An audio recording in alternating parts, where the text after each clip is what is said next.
It's time to turn a special piece of wood.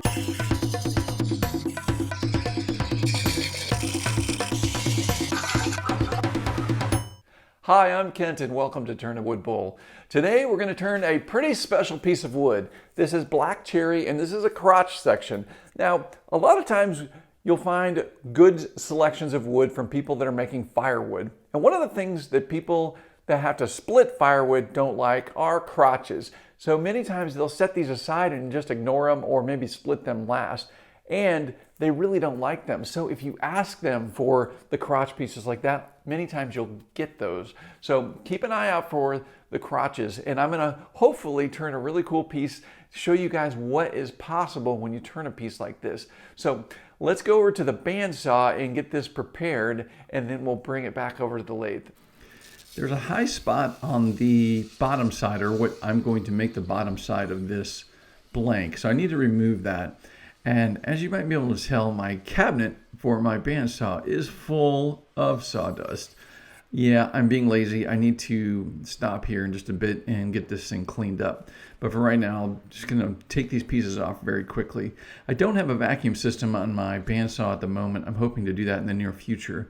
But for the time being, I need to get all this dust cleaned up. Okay, I'm using a disc here, and obviously this is not a completely round piece, but what this will allow me to do is to see exactly where I can take off the high spots on the branches and round everything off. So it should start turning a little more fluidly. And it's going to prevent having to knock down those corners as I'm turning. I usually keep the blade a little ways away from the cardboard template that I'm using. In this case, it's about a ½ inch or maybe a centimeter or so. Okay, so there's the log now, rounded out. Now I'm going to need to remember that center point. That's going to be helpful. But before I can put this on the lathe, I need to clear off some of that bark. The bark does not like holding onto the spur drive center. So I'll clear away enough of an area that we can get in there with the spur drive center and get a good grip on this piece once it's on the lathe. And speaking of drive center, that's what I'm going to attach to the headstock. And I'm going to mount the center of the blank to that and pull up the tailstock here. Now when you do this, you don't want to have the tailstock rammed into the piece. You want to be able to loosen it up and have a little bit of space there to remove the blank. So I'm just going to hold this temporarily, and I need to make sure that the top of the wings are aligned. And I'm going to do that just by taking a look here and see exactly where those wings are turning up. I can see there's the top of that one, this one, and that one. Actually, they're all lined up pretty well. That's actually pretty lucky. If they weren't lined up, I'd simply loosen the tailstock and make minor adjustments. Now, with a piece like this, especially wet wood, you want to start the lathe out slow, and you want to continuously tighten the tailstock because that wet wood is going to compress. With the vibration of the rotation of the lathe, it's going to further compress that. So you want to sort of work it in, and you want to remember to check it as you're turning. I'm going to start with my 5/8 inch 55-degree bevel swept back bowl gouge. And I'm going to start rounding off the bottom corner of this bowl, just removing material. Now I have to keep the lathe relatively slow. This is obviously a very unbalanced blank, and it is going to create a lot of vibration if I start turning too fast. So we don't want to do that. Instead, what I'm going to do is just nibble away the corner. The nice thing is as I progress and this becomes more bowl shaped, I will be able to speed the lathe up, but right now I can't. If I go faster than what I'm turning right now, the lathe is going to start vibrating and kicking. You can see the edge there. Now when you first take out that first corner, it's a very small amount of cutting, and you're cutting much more air than you are cutting wood. So you want to stop and bring the tool rest up frequently so that you're getting good support from the tool rest. Remember, always move in the direction of the cut, or always position the bowl gouge in the direction of the cut. I have the tip pointed away from the screen right here, moving from right to left. So I have the tip of the bull gouge pointing to the left as I'm making this cut. Here you can see a little closer.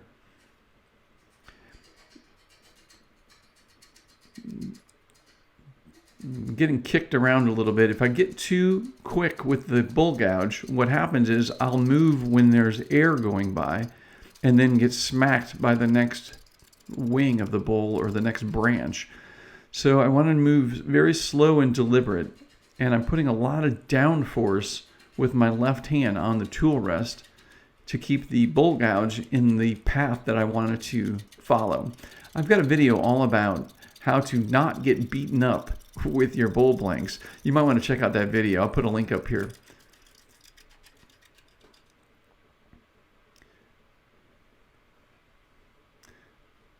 That's looking pretty good. You can see what's happening. I'm basically lowering the wing sections and lowering the base of this.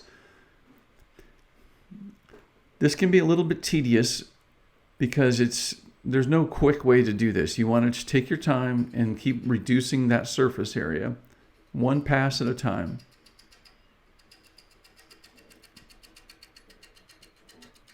You also want to make sure your bull gouge is very sharp. Even though this is wet green wood, it will dull the tool over time. So periodically, you really want to take your bull gouge over to the sharpening station and get this all sharpened up. Okay, I've got quite a bit removed from the sides. I'm going to establish the base of this bull now. And I've got raw area of wood and I have bark area. So I'm going to get smacked around here a little bit too. Bark always cuts more difficult than wood. So what I'm doing is I'm leveling down to get a nice flat area that can be the base of the tenon. I'm able to bring the speed up a little bit because I started rounding this bull off. Not much, but a little bit faster helps. You can see in that position how I'm applying down force with my left hand.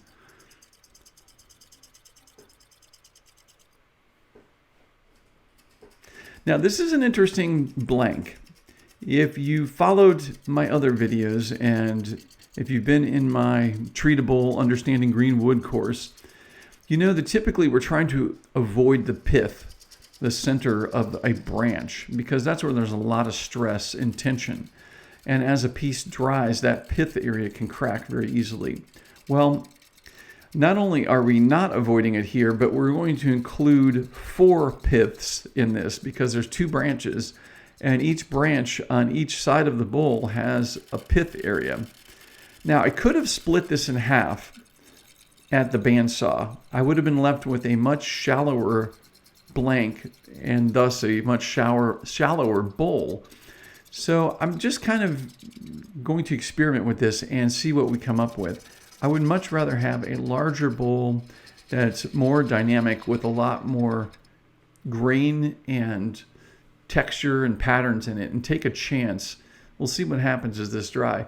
I'm pretty confident with black cherry that if I can make the wall thicknesses very even, it's going to contract as it dries, but it's not going to break apart, hopefully. So we'll just have to wait and see what happens.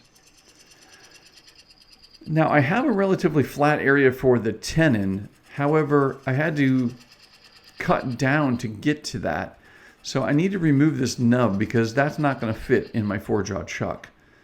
So I'm just going to clean this up almost exactly like I do when I'm finishing off the bowl, except we're just getting started. I need to be careful here because this is only being held on by the spur drive at the front or the headstock. So I'm not going to get too crazy with this, but I will whittle it down so that I can chisel it off. When I'm taking the tenon and a little nub off the bottom of the bowl at the end of the bowl turning, I have a lot more support with that jam chuck up inside the bowl. But here, it's not the case. So what I'm going to do is I'm going to take this off the lathe briefly and just chisel that nub right off. But I do want to chisel in the grain direction. And I don't want to get too aggressive from one direction. If I do, it's going to leave a big hole there. And the tailstock may or may not mount into that. So instead I want to keep it relatively flat or smooth, and I can line the tailstock back up to that.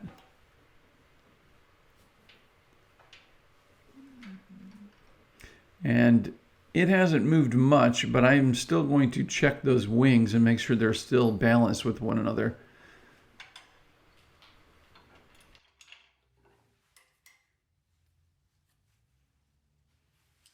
If you're liking this video and you want to help me out, do me a huge favor and click that like button. Thank you. Okay, with everything lined up again, I'm going to mark the diameter of the tenon using my dividers. And then I'm going to come in with my 1/2 inch 55-degree bevel swept back bowl gouge. And I'll remove material to expose the tenon cylinder.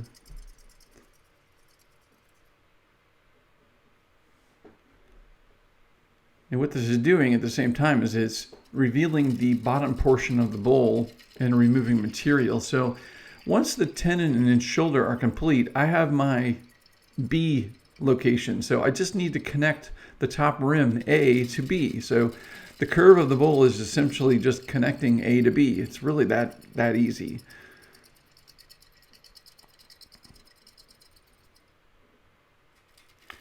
All right, there's the tenon cylinder.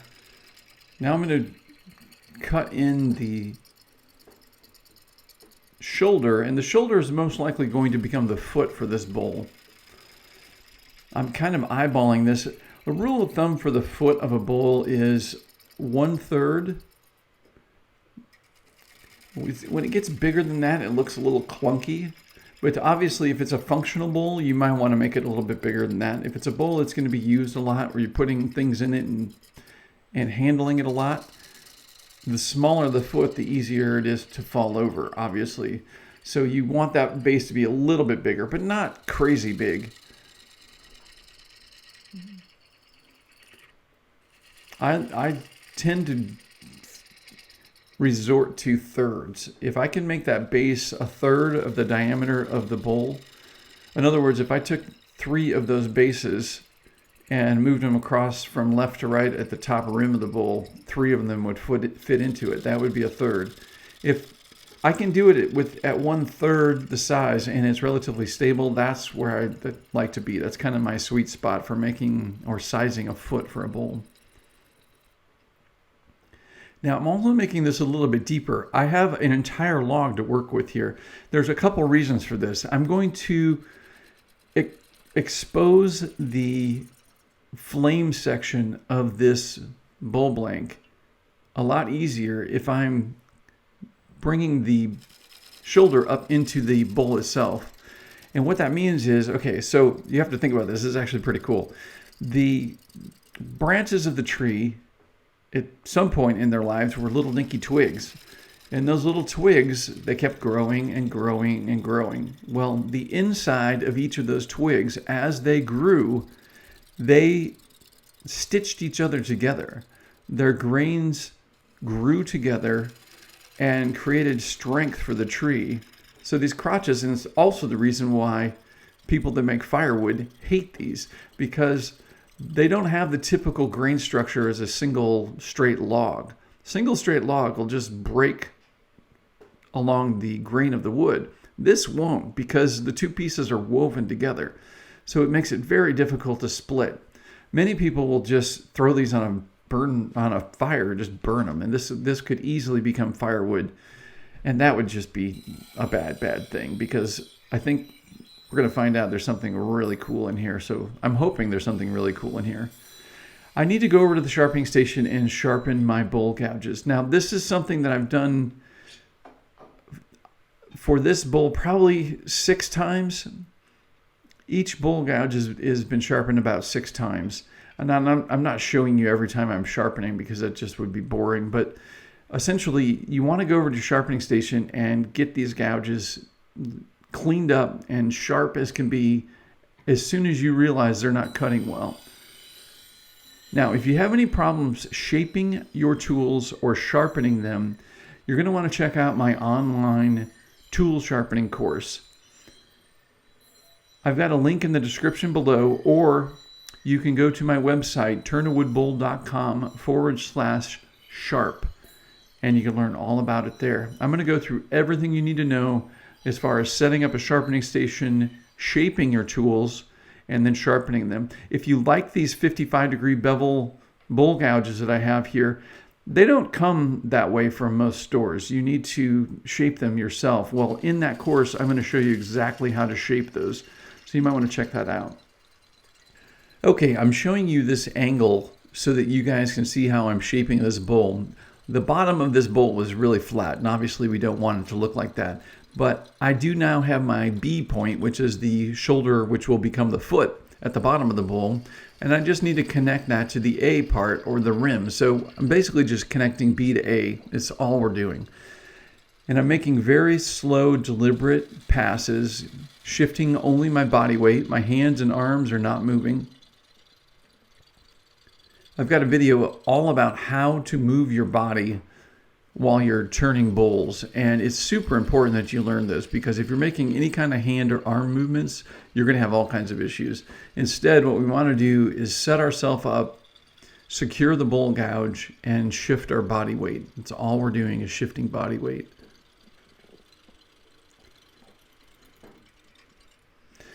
Now I'm getting closer to being the final outside of the bowl, so I want to take my time and really make clean passes here.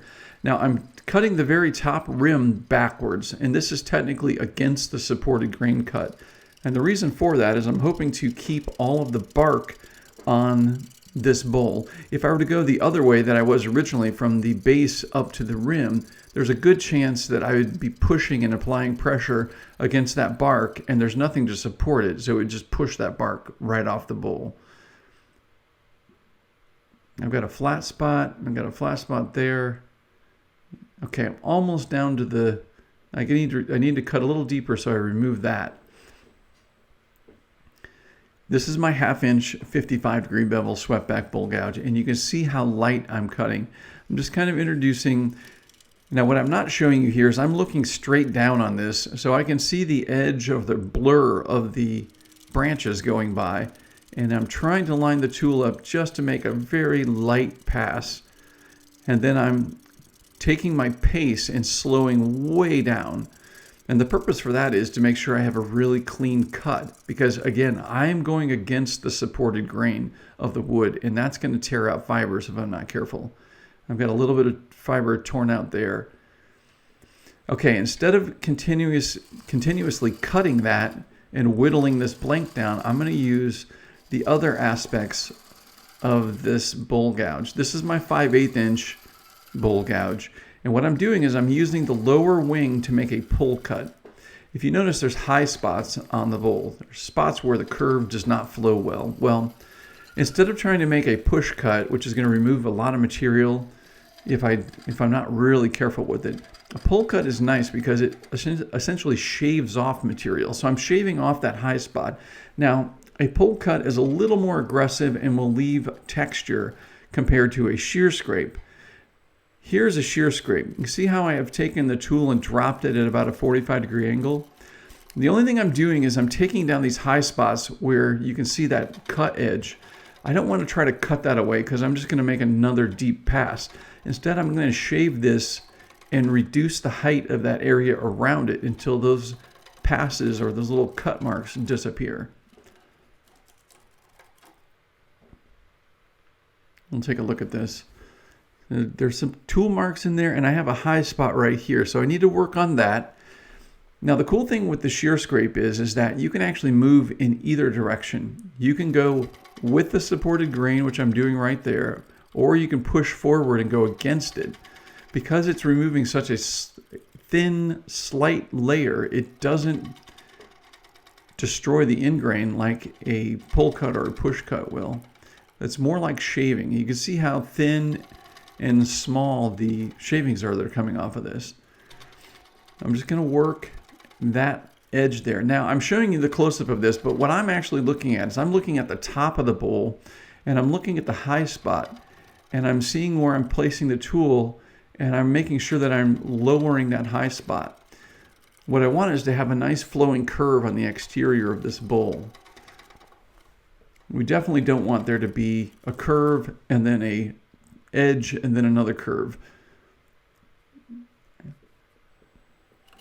It's going to take a little more finessing, but it's well worth it. Now remember, well, like I always like to say, the exterior of the bowl is the bowl. Why do I say that? Well, it's what we see first, it's what our hands touch, and it's what we're going to use to shape the interior of the bowl once we get this turned around on the lathe.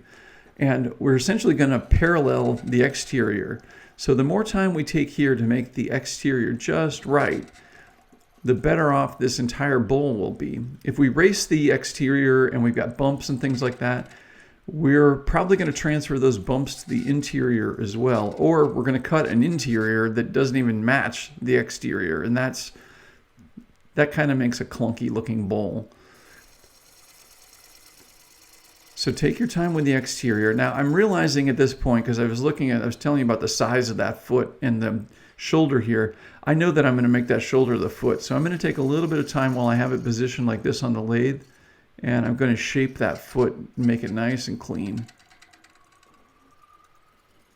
Now the other reason I made that deep is this is a little bit tricky, and it takes doing several of these crotched bowls to understand where that flame is. And when I say flame, that's the area where the two branches are stitched together, because it looks like a flame. As it grows, it kind of weaves back and forth left and right, almost like the flame of a fire. It's actually really gorgeous, but you can start seeing it on the bottom of the bowl, and that's going to give you a good indication that it's going to be on the inside of the bowl as well. It's a little tricky and it's a little difficult to explain here because I'm talking about something that's inside this bowl blank still, but you'll see it here once we start revealing the interior of this bowl. And the flame can be hidden kind of anywhere, but it's going to be between the piths of each of those branches.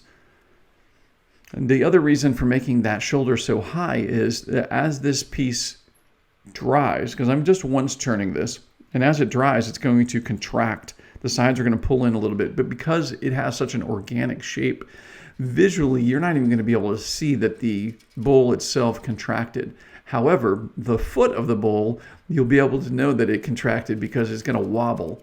And because I have that extra material in the foot, I can easily sand off the high spots after it's all dry. And then I'll have a nice level, flat foot that can seat well on a tabletop. Now with a piece like this, I'm trying to get balance as soon as I can. So I'm going to take off some of this bark and some of these high spots in the center. And by the way, this is where my going down the inside wall stems from. I love doing these crotched bowls, and you have to be really delicate doing the exterior walls.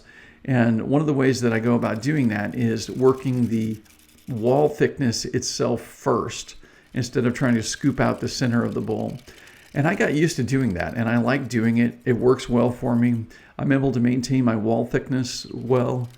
When I was first learning, I would do the scooping out from the middle, and I would find many times that by the time I got to the exterior wall, I would be off in areas and I couldn't tell. Usually it's down in the bottom of the bowl. I would be making it too thin and I wasn't seeing it. So the rim would be thick and then there'd be an area about halfway down that's too thin.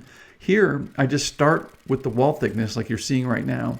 Plus, it allows me to make sure that that interior is parallel to the exterior.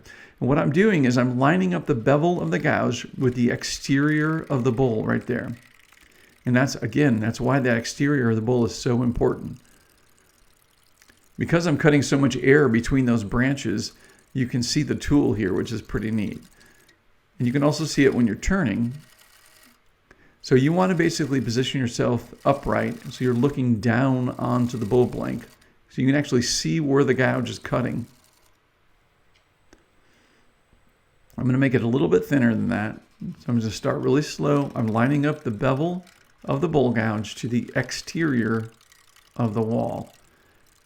And because this is so delicate out here, I'm going to cut it once and that's it. I can't return to this because it's going to flex and move. So what I'm doing is I'm slowing down the pace and making sure I get a nice clean cut there. And then I'll remove a little bit of the meat from inside that wall so I can access the wall just below where I was. And then I will continue down.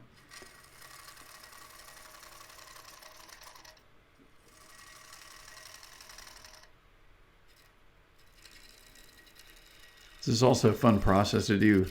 And it's actually beneficial for the bowl gouge because I'm working left and right. I'm working the left side of the bowl gouge, and then when I'm cutting on the wall right here, I'm working the right side of the bowl gouge. So what happens is I'm evenly wearing the bowl gouge. I need to sharpen both sides when I go to the sharpening station anyway. It's just a waste if we're focused on one side. So this allows me to use both sides of the tool that are going to get sharpened anyway. You want to be careful right there, the very bottom where that meets. You don't want to plow into that too quickly because you're going to overload the bowl gouge and get a catch. If the bowl gouge is on the interior wall and it hits that inside mass, it's going to be too much wood for it to contact all at once, and you're going to get a nasty catch. So you want to be careful with that. So as you get to the base of it, you want to stop right there. You see what I'm stopping short of the previous cut, right there. Stopping. And then I'm sneaking up on the wall thickness. I can see roughly how thick that is. I need to stop occasionally and feel it and see how we're going. Built up all sorts of shavings sticking there. And uh-oh, what did I just see? All right, well, I had a piece of bark come off. That's no good. I actually looked around in the shavings for a while. I couldn't find it. There's enough shavings there that I was thinking, well, maybe if I found it, I could glue it back into place. It looked like there was a small crack inside the blank itself. That's all right. I will show you guys how we can fix that and remedy it.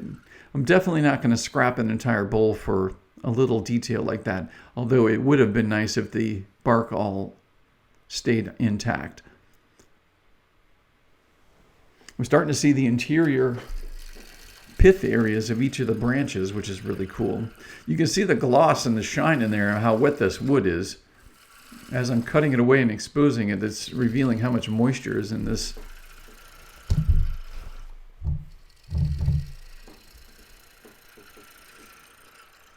Something kind of mesmerizing about taking the center mass down like this.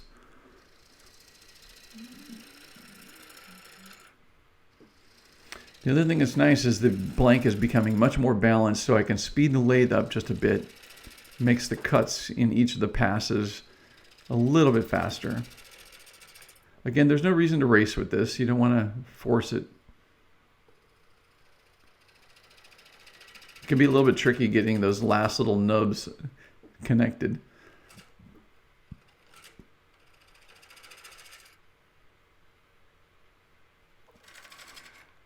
All right, so then I'll proceed into the wall again, taking away some material and leaving that center mass. The center mass stabilizes the entire piece, and it prevents the wall area where I'm working from flexing much. Now, the tops of those wings are flexing. There's absolutely no way that I can return to the tops of those wings with all that center mass removed, and I won't. So just want to keep that in mind. Don't go back to the top of the bowl. Sneak up on the wall thickness like you see here and just keep working down. Many times when people have a bowl blank or a bowl blow up on the lathe with them, it's because they go back up to that thin wall. And if you think about what's happening, especially here because it's not even a full circle, you got two small wings and a larger base. Those are kind of flapping. We don't see it too much here. It's hard for our eye and our brain to recognize that, but they're flapping ever so slightly. And each time they flap, if I were to put the tool up there, they're just going to smack into that tool. And eventually, if there's any kind of stress in that wood or any kind of issues, it's just going to snap those walls off. And if you've ever seen any video of a bowl blowing up, that's usually what happens. They go back up to a thin wall and try to cut it. Instead, the tool basically won't engage, and then they try to apply pressure, and then it smacks up against the bull gouge hard enough that it blows the whole side of the bull out. So we don't want to be doing any of that. It's already bad enough that we've got that one little wing that came off. So we're not going to do anything like that. All right, so what I'm doing here is I'm basically sneaking up on the final wall thickness. The worst thing that happens, especially when you're first starting out, is you make this beautiful bowl and you've got the wall thickness up at the top rim looking really good, and as you use your index finger and your thumb and feel down inside the bowl, you can feel that everything's really good, but about halfway down, for some reason, you're not paying attention and you cut it really thin. Well, that's how funnels are made, and we obviously don't want to make funnels. So what happens is the biggest thing we need to think about here is just sneaking up on that wall thickness. Don't get too aggressive. Don't think that you have to make all of this in one pass. Take your time and sneak up on that final thickness. I switched over to my J extended tool rest. This will give me a little bit more support deep down inside this bowl. At this point, the center mass is not creating any support hardly at all. So I'm going to go ahead and remove that. But keeping with what I was just saying about sneaking up on the final thickness, I'm also not getting aggressive here. I'm going to cut this down until the bottom of the bowl is flat inside. Now, we don't want the inside of the bowl to be flat, but I'm going to use that as the stepping stone to making the proper concave curve in the bottom of the bowl. We're making very light passes here. Now, I've sharpened my tool again, and I'm going to sharpen it one more time, and I'm going to spare you guys the trip to the sharpening station in the video, but just know that I'm sharpening especially on these last passes to make sure I get a good clean cut. The sharper your tool is, the less sanding you're going to need to do down the road. Now I'm backing up. I'm just rubbing the bevel and making a super light cut. This is less than 1 millimeter thick. I'm just bringing the surface down to the center. Like I said, I don't want this to be flat. I want the curve of the inside of the bowl to match the curve of the exterior of the bowl. So it should be a fluid, concave shape inside the bowl.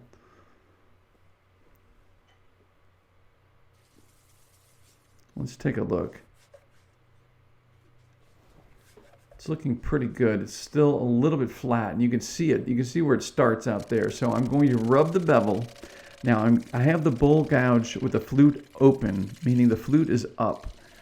If I were to do this when I'm roughing out a bowl, I would get nasty catches, and that would not be good. Here, because I'm making a very light slicing cut across that surface, it's doable. I just got to be careful not to get too aggressive and too deep with my cut. As long as I'm making nice thin slices like that, it'll be okay. I've got some bark enclosure there too, which is kind of interesting.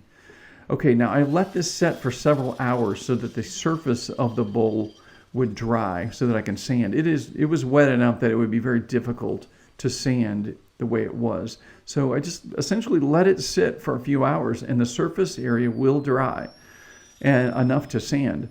Now the bowl itself is not dry or equalized. That will take some time, but the surface can be sanded to its final surface, which is fantastic. You do not have to let this sit around and dry completely before you sand it.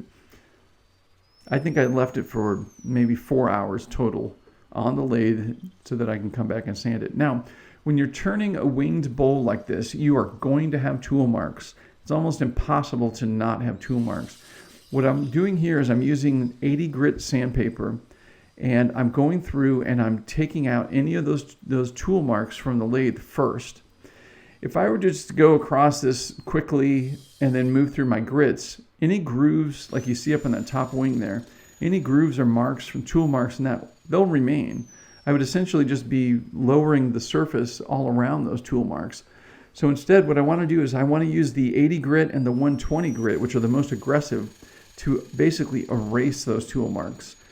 And I do that by using the pad, the edge of the pad, and keep it in line with the grain, the surface grain of the wood, until each one of those marks disappears. And then I'll proceed through the different sandpaper grits to create a nice smooth surface. Now that edge where the bark came off, I'm going to smooth that off and blend in the bark around it. And then I've got another trick that I'm going to show you in just a minute.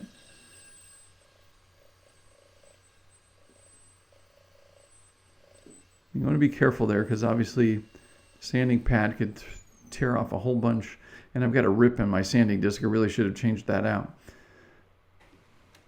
Okay, so I went through all the grits and got this sanded. And I'm going to mount this to the jam chuck. I'm using a piece of foam packing. It's a dense foam that's pretty even. It's enough to keep the inside from getting scratched up. And because we already have the little pinholes on the bottom of the tenon, I can easily line this back up with the tailstock in order to remove the tenon itself. Okay, so using my 1/2-inch bowl gouge, I'm going to make push cuts in towards the headstock. That's the most stable cut you can make, is going in towards the headstock, because you're not putting sideways pressure on your connection points. Here I'm going to level off the base of the foot. Now I'm going to change the direction of the bowl gouge to kind of scoop out the inside of the bottom of the foot. And that's going to give me the shape that I'm looking for. What I really need is I need to make sure that the walls of the foot are match or are similar to the wall thickness of the bowl itself. I'm using my spindle detail gouge here to clean up the outside edge of the foot. Crisp it up really nice. I'm actually going to switch back to my 1/2-inch bowl gouge. Just want to take your time here. I'm putting a slight angle on this. It's just a design feature. You can do whatever you'd like here, but you can see that slight angle. I just find that if it's straight up and down 90 degrees, it's kind of boring looking. So I'm using a back scraping cut with the bowl gouge. This you want to go very slow with and take very small bites at a time. But I'm using that to clean out the back side of the foot of this bowl and to establish the wall thickness of the foot. And then ideally, I want the bottom inside of the bowl to match the exterior of the bowl. Meaning, if I were to take this foot off somehow magically, the curve of the bowl should look continuous, as if there was no foot there at all. It should just be a continuously round curve. All right, I'm going to keep whittling this down. Now remember, at this point, you do not want to tighten the tailstock. You needed to tighten the tailstock right before you started this whole process. Because if you apply pressure with the tailstock right now, you're going to crush that little cylinder, and the bowl is going to go off center, and you're going to have a wobble. And we don't want wobbles right now. So tighten it up once before you start all these cuts, and then just leave it. Now I'm going to get in there with my spindle detail gouge and continue taking that down. Now, if you're not comfortable doing this, just stop here. You can sand that whole thing down. You can cut it off. You can use a carving knife and whittle it away, and then sand the area smooth. I'm still going to be sanding the center of this because I can't get a perfectly clean surface, but I can get it pretty close.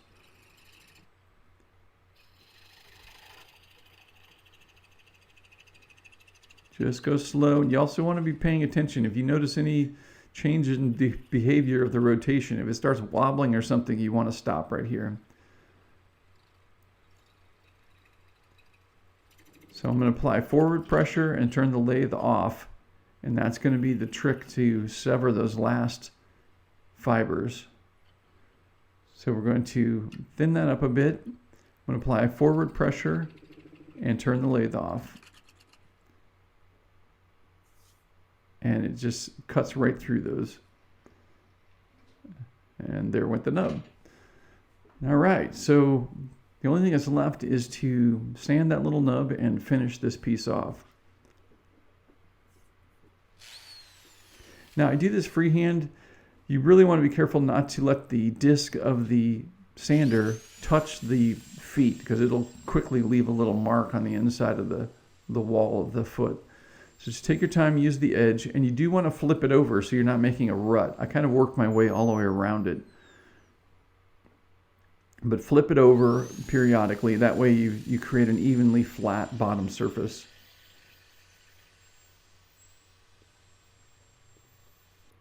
And once that's done, the bowl's ready to be signed. I like using a wood burner with a chisel tip. I'll have a link to this in the description. Actually, I have a link to all the tools that I use from turning my bowls in the description below, so you might want to check that out.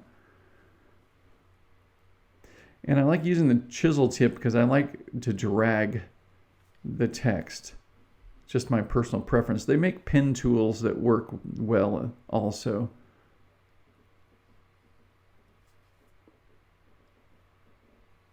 Now, the top edge of the wing is so bright because of that sapwood. One of the things you can do is you can come back in here with a wood burner and apply a little texture to this.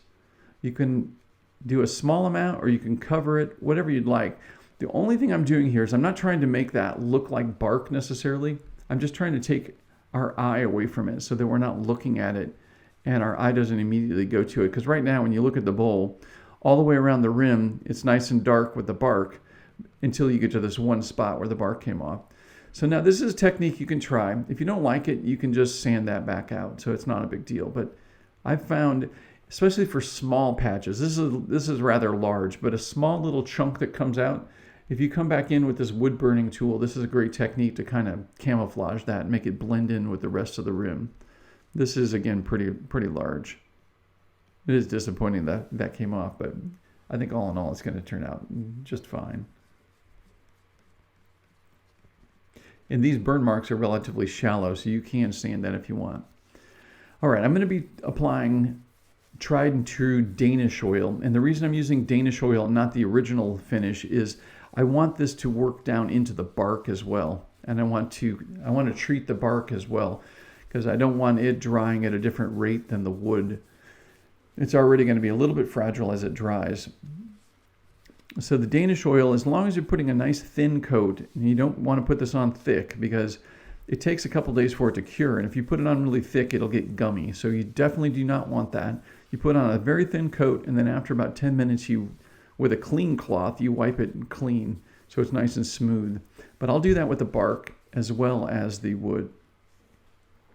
There's the flame that I was mentioning. You can see the two branches. See the pith?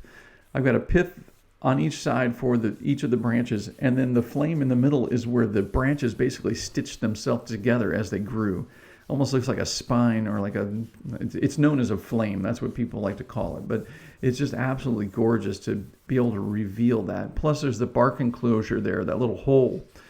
Occasionally there'll be areas inside logs where the wood continues to grow and it creates a skin of bark, even though it's inside the log, and that's what that bark enclosure is. But it's absolutely gorgeous to be able to look at this and essentially see inside the tree. Look at that. And the grain direction's all over the place. You can see there's a little bit of nicks there, but that's because of the grain direction changing when we were turning that. It's absolutely gorgeous. Black cherry is one of my favorite woods to turn. Wow. The chatoyance is also that where the light changes direction and it has a little bit of shimmer to it. That's known as chatoyance. You'll get that around the flame of a crotched piece like this. Absolutely gorgeous. Mother Nature's incredible, isn't she? And because these are even walls, they should dry smooth without cracking. Fingers are crossed.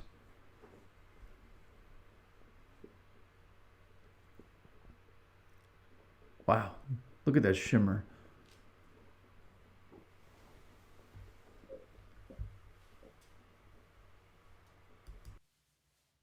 Well, here it is, a beautiful black cherry crotch bowl. Look at all of the grain detail. You can see the two branches. There's actually a split down here, and then they obviously head off in their two different directions. That tension in the middle, the flame, is absolutely gorgeous. It is incredible to think of these patterns and the grains and the way this tree grows together to keep its strength as those branches grow out. As you can imagine, when these branches were small back here, they're just little twigs, and as they kept getting older and older, they kept growing together and creating that. We did have a little bark enclosure here, which is pretty interesting, adds more character to it. All in all, I think it turned out pretty good. I really wish the bark hadn't come off here, but what can you do? This is one of those things where if you touch it up with the burner like I did, and you don't like it, you can come back in and sand that off if you'd like. But I think it works pretty well. What I was going for, I'm not trying to make it look like bark up here. What I'm doing is breaking the contrast. Because we have this really dark edge here and we have this bright, light sapwood color out here, your eye kind of goes right to that. By putting a little bit of burn marks on this, that reduces that. So that's a personal preference. If you don't like it, don't do it. If you want to try it and you don't like it, you can always sand that back and take those off. So that's something to keep in mind. But all in all, I think this is absolutely gorgeous. I mean, it turned out really, really beautiful. Now, of course, this will contract as it dries. This was wet wood. This was cut just last week. So I allowed it to dry on the lathe for a few hours before I sanded it. So it's still holding a lot of moisture, but with the oil on the surface, this should dry and ease into its dry state without too much of a problem. There may be some other issues with bark becoming a little bit brittle on the edges, but all in all, I think this piece is going to turn out really well.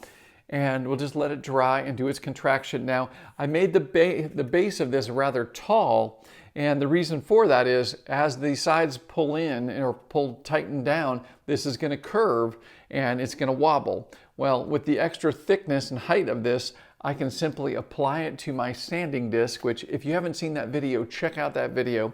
I have a sanding disc I attach to the lathe, and I just need to touch those high spots and smooth this off, and it'll sit flat again once this piece is dry. Leave me a comment below and let me know if you've turned a piece like this, or if you're thinking about turning a piece like this, or how many of these did you throw away because you thought that they would just be too complicated to turn. There's some great potential bowls sitting in those Y sections of branches, so don't let these go to waste, especially when you get a really nice wood like the black cherry. All right, guys, if you've liked this video, do me a huge favor, and yeah, you know what to do. Click that like button below the screen and make sure you're subscribing. And if you haven't already, check out my website, turnawoodbowl.com. Tons of information there. Need I say more? Go check it out. I think you'll like it. turnawoodbowl.com. All right, guys, until next time, as always, thanks for watching and happy turning.